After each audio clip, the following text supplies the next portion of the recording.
怎么来啦？两桩事体，一桩还能做眉毛，一桩体验杭州生活。你怎么还要做眉毛呀？我做啥不好做啦？女人好做，男人不好做啊。行，走。要说年纪再大，所以今朝呢，我决定拿一只 VIP 的茶，让拨你看到一件。没有看在眉毛的份上。上海做的吧，要2、3千块的。上海做1根，那个大海做3根。今天要给你弄得英俊一点，潇洒一点，回到30年前。小戴姐怎么样？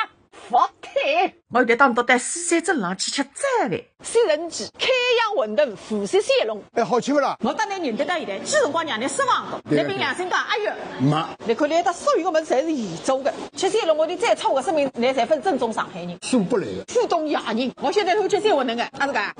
是个。一种地方我一般人不到的那个。那么我不是一般人了。阿个人我讲不去的。你凭良心讲，我对你一喊。好，世界排名第3。那第1是谁呢？阿拉老太婆。那么第2呢？李阿姨。你在看什么？在上海去我都看不起真的，你还去欣赏欣赏。你到吃饭了？吃饱了。那么我现在当到的名额委屈不行。我还有重要事体了，我不去了。再会。哎，亚瑟，你怎么不进去啊？你到西山不到明月湾等于没来。不是的，我要带一个老重要人去碰头。谁呀？侬不好讲给小弟姐姐听哦，李阿姨。爸爸。